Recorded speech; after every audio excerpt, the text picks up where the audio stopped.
Tuhan bersamamu.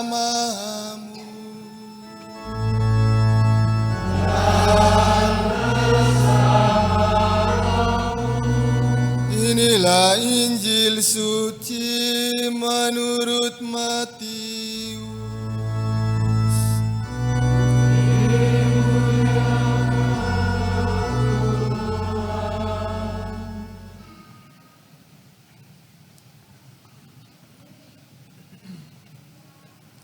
Sekali peristiwa, Yesus berkata kepada imam-imam kepala dan tua-tua bangsa Yahudi, "Bagaimana pendapatmu?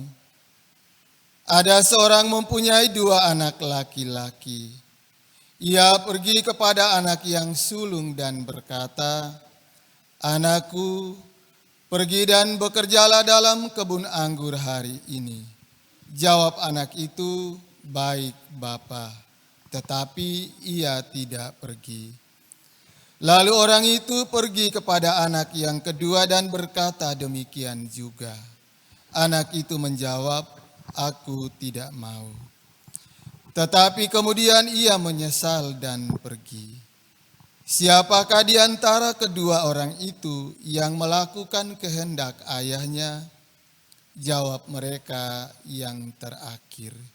Kata Yesus kepada mereka, "Sesungguhnya aku berkata kepadamu, para pemungut cukai dan para perempuan pelacur akan mendahului kamu masuk ke dalam kerajaan Allah. Sebab Yohanes datang untuk menunjukkan jalan kebenaran kepadamu, dan kamu tidak percaya kepadanya. Tetapi para pemungut cukai dan para perempuan pelacur percaya kepadanya. Meskipun kamu melihatnya, tetapi kemudian kamu tetap tidak menyesal, dan kamu tidak juga percaya kepadanya." Demikianlah sabda Tuhan.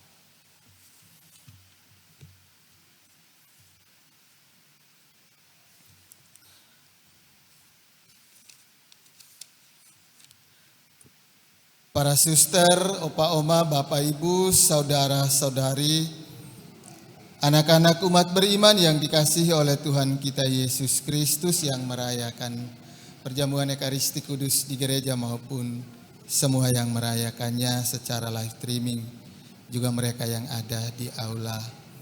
Sekali lagi selamat pagi dan selamat hari Minggu untuk kita semua.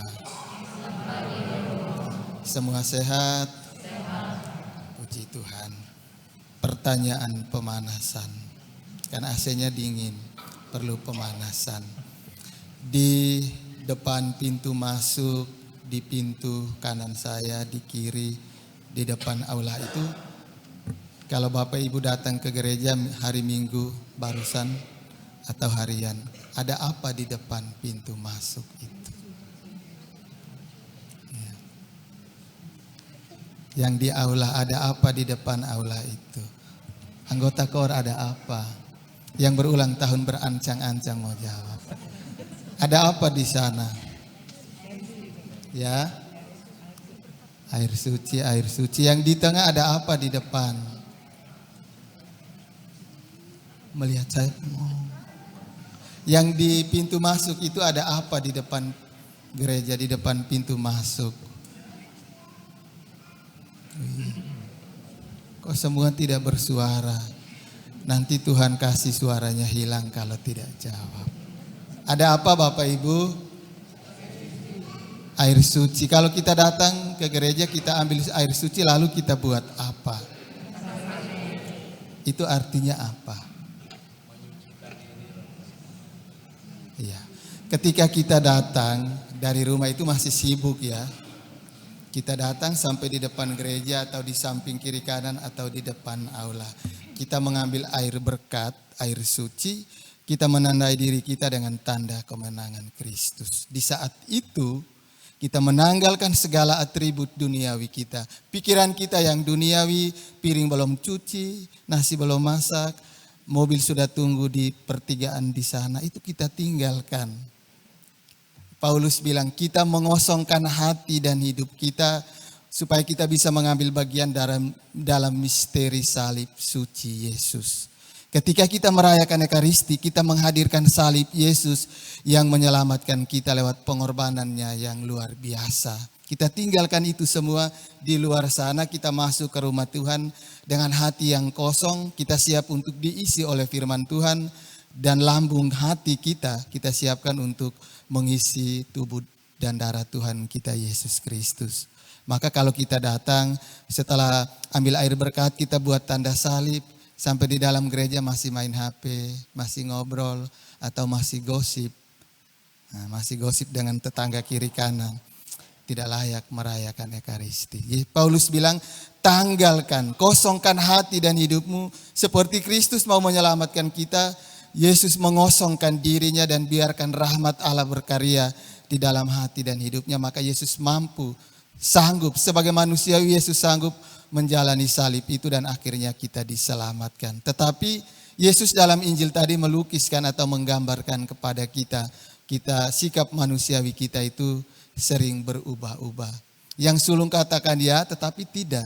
Yang kedua katakan tidak tetapi melakukan. Itu menggambarkan sikap manusiawi kita yang sering kali berubah-ubah.